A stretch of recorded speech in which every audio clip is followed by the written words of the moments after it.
I jinxed myself. I really just jinxed myself this time, because the other day I was talking about how, oh, my house doesn't get very cold. I only get down to, 15 degrees Fahrenheit. That's it.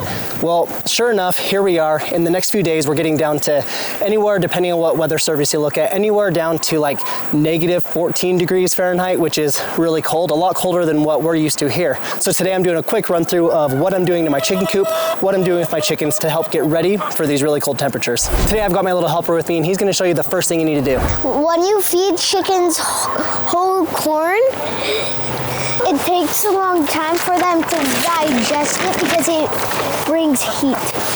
And when it gets really cold too, you could give them protein and little treats, and that's going to warm them up too. I'm doing good so far. You're doing great, bud. If you want to go in, you can go in now. I don't want to. I want to keep filming. All right, like my little buddy here was saying, when you're feeding them whole corn, especially when it's really cold like this, it's gonna really warm them up. It takes them a long time to digest it, and what that's gonna do is it's gonna create heat. As that's digesting, it's gonna warm them up. A chicken's normal body temperature is anywhere between 105 and 107 degrees Fahrenheit, which is really warm. So when all those chickens are eating that corn and they're all huddled up in the coop, it's really gonna warm them up, and it's gonna go a long way in keeping them warm, especially when it's getting really cold like it is right now. And to go along the corn, just like he said, if you're feeding them something like grubs or these black soldier fly larvae or little beetles, things like that, all that extra protein, that's gonna go a long way with warming them up as well. So go ahead, and this is the time to be giving them those extra corn, the extra treats. It's really gonna help them out. And now's the time you wanna be checking your chicken water. Go out and look at your water, make sure it's not frozen. How often can you let your chicken water freeze? Always. Wait, never! You can never let your chicken water freeze, right? Yeah. So go out and check your water. Make sure that they have completely liquid water. You don't want it to be frozen. We have a little heater for that our bucket goes on, and that keeps it from freezing. But it's only about half full right now, so we need to make sure we get it full so we can give it to our chickens. So over the next couple of days, as it gets colder and colder, because right now we're sitting at about 16 degrees Fahrenheit, but over the next few days, it's gonna drop down into the negatives. We need to make sure that we're prepared for that. The next thing we need to do is we need to check the chickens' food and make sure that they're stocked up on their food. And right now they've got some in there, but they don't have nearly enough to get them through. We use scratch and peck feeds. I've talked about this a few different times, but we use scratch and peck feeds. It's an awesome feed. If you're interested in learning more about this, I'm gonna have a link in the description below. But if you can do scratch and peck feeds, do whatever quality chicken feed you can do, or start giving them a lot of kitchen scraps, anything like that that's gonna add a lot of nutrition into their diet, especially right now while it's cold.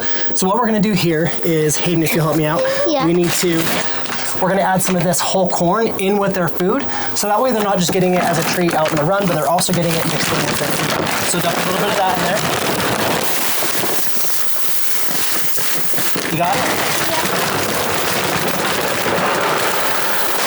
And what we're doing is we're just kind of layering it up because we got a snow squall coming. We don't have enough time to mix all this by hand, but normally that's what we would do, is we would just mix this by hand. But there's a snow squall coming in. We're trying to get this done before that hits.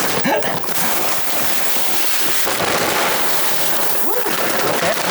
And now this will save us just a little bit of corn to give them as a treat later, okay? Okay. So will you dump the rest of that in there for me? The whole thing? Yep, just dump the rest of the whole bag in there. If you're interested in the feeder that we're using, we can honestly fit probably 4 of these bags in this feeder. If you're interested in this feeder, it's just a DIY feeder that we made, I think, like 2 years ago. I'll leave a link for the video for that in the description below. Now we grab this. Yep, will you put the lid back on it for me? Yeah. It's kind of dusty. We need to clean that off, huh? Yeah. Maybe I need to put you to work out here, huh? Come out and do some chicken chores. All right, buddy, do you know what's next? Yeah, we're checking for some drafts. Drafts, okay. Drafts. So with the drafts in your coop, this is something you really want to be keeping an eye on, really during the winter in general, but during a cold spell like this, I'm gonna come through, I'm gonna inspect my coop. I'm going to come back here, and I'm gonna look at all these edges back here, and I'm gonna be checking for any daylight coming through. Maybe this shed has just kind of gotten old and started to settle a little. Hopefully my car works after this. Whoa, shed moved. Keep giving her the gusto. The any little spaces that I'm seeing daylight, which I'm not right now. The only daylight I want to see is coming from my vents. As long as your chickens are draft free and dry, they're going to do really, really well in the cold. So what I'm doing right now is I want to come in here. It's been snowing over the last few days. It's been cold. It's been wet. We got rain about a week ago. So if we did have any kind of leak in here, I would see it. We would have some wet bedding. We would have, moisture coming down, drips coming from the ceiling, anything like that. So with this cold spell coming, I'm coming out here and I'm checking this. I'm making sure that we don't have any leaks because I don't want the chickens getting wet. And then checking for those drafts, I don't want them to have a draft. The vents are one thing. The vents are a little bit different because the vents are going in front of the chickens. So that when the chickens are roosting, they're going to be back here, and these vents are all positioned in front of the chickens. So that way, it's going to be airing out the coop, but it's not going to be giving that really cold, negative 15 degree Fahrenheit air moving across them. So in that aspect, we're good. We don't have any drafts. We don't have any leaks. We're good there. The chickens are fed. The chickens are watered.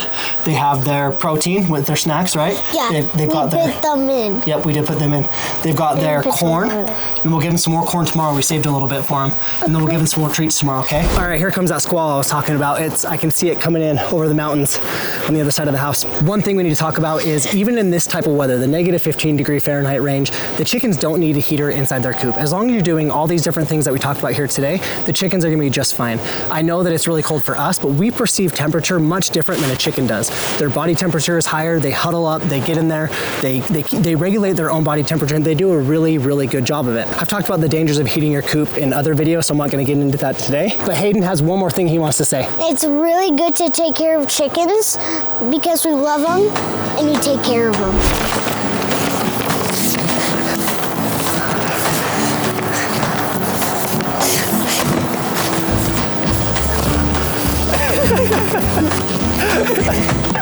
All right, buddy.